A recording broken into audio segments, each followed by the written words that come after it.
warahmatullahi wabarakatuh. Om Swastiastu, Namo Buddhaya, salam kebajikan. Yang terhormat Bapak Kusmono selaku dosen pengampu mata kuliah upaya hukum perpajakan dan teman-teman sekalian yang kami banggakan. Dalam video pembelajaran kali ini, kami kelompok 4 akan membahas mengenai kuasa hukum dan persiapan persidangan. Mencari ketupat kesana kemari, kami kelompok 4 izin memperkenalkan diri. Kelompok 4 beranggotakan 5 orang, yaitu saya sendiri, Febita Sausang Salsabila, Christine Paulina, Muhammad Reza Rashid, Ilham Moksanugraha, dan Niken Aprilian. Nah, sebelum kita masuk ke materi, yuk simak dulu cuplikan pembahasan yang telah disampaikan oleh Bapak Kusmono.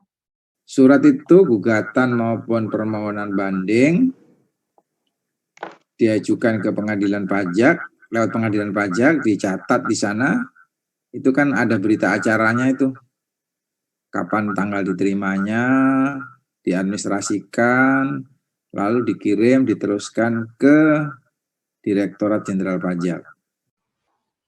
Oke, kita masuk pada materi kuasa hukum. Kuasa hukum sendiri merupakan orang yang telah mendapatkan izin dari Ketua Pengadilan Pajak dengan memperoleh surat kuasa khusus dari pihak bersengketa untuk dapat mendampingi. Lantas, terdapat beberapa syarat untuk menjadi kuasa hukum. Yang pertama, berstatus warga negara Indonesia. Yang kedua, memiliki izin kuasa hukum. Yang ketiga, memiliki NPWP. Yang keempat, memiliki pandangan luas. Yang kelima, memiliki surat kuasa khusus. Selanjutnya, berijazah sarjana atau D4. Yang selanjutnya, berkelakuan baik yang dibuktikan dengan SKKB atau SKCK. Memiliki pandangan luas ini dapat dibuktikan dengan 3 dokumen. Yang pertama, sertifikat brevet pajak. Yang kedua, surat izin konsultan pajak. Yang ketiga, bisa dengan sertifikat D3 pajak, kepabeanan cukai, atau akuntansi yang terakreditasi.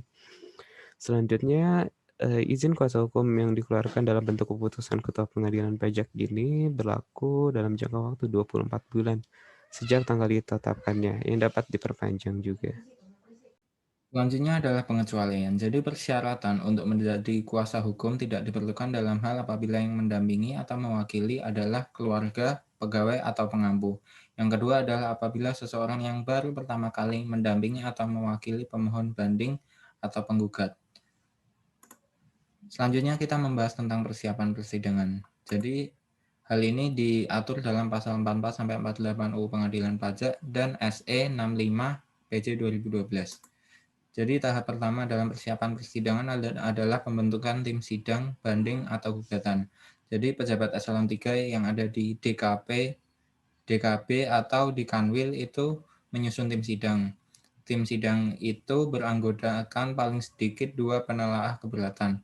Nah, susunan anggota tim sidang dilakukan per bahan paling lama 1 tahun. Oke, tata cara yang kedua dalam penanganan sidang adalah penanganan surat uraian banding dan surat tanggapan.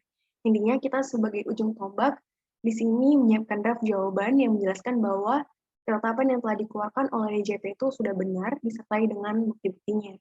Nah, jawaban dari pihak tergugat atau terbanding ini harus relevan dengan alasan yang diajukan oleh wajib pajak dalam surat banding ataupun surat gugatan. Nah, untuk surat uraian banding harus diselesaikan dan disampaikan ke pengadilan pajak dalam jangka waktu 3 bulan sejak dikirim permintaannya. Sementara untuk surat tanggapan disampaikan dalam jangka waktu 1 bulan sejak dikirim permintaannya. Nah, selanjutnya surat ini dibuat sebanyak 2 rangkap untuk dikirimkan ke pengadilan pajak dan Direktorat Keberatan dan Banding yang menangani sidang dalam hal sidang dilakukan di tempat lain. Untuk lebih jelasnya lagi, teman-teman dapat membaca SE 65 PJ 2012 tentang tata cara penanganan sidang banding dan gugatan di pengadilan pajak poin yang kedua. Selanjutnya adalah penerbitan surat tugas. Surat tugas diterbitkan oleh Direktur Keberatan dan Banding atau Kakanwil yang ditujukan kepada tim sidang untuk menghadiri sidang. Selanjutnya adalah persiapan sidang. Persiapan sidang dilakukan oleh tim sidang, antara lain mempelajari arsip, membuat resume pokok sengketa, melakukan pembahasan materi sengketa, dan melaporkan hasil pembahasan. Selanjutnya, dalam pelaksanaan sidang, tim sidang dapat menyampaikan keterangan lisan maupun penjelasan tertulis terkait dengan sengketa. Tim sidang juga menyampaikan pendapat dalam berita acara uji bukti terhadap dokumen yang disampaikan oleh penggugat. Setelah itu, tim sidang dapat membuat laporan sidang. Nah, setelah sidang selesai, tim sidang dapat menyusun arsip paling lama 1 bulan setelah sidang dinyatakan cukup. Tanpa disadari, kita sudah berada di akhir video pembelajaran. Terima kasih atas perhatian teman-teman sekalian. Terima kasih juga kami sampaikan kepada Bapak Kusmono dan semua pihak yang terlibat dalam proses pembuatan video ini.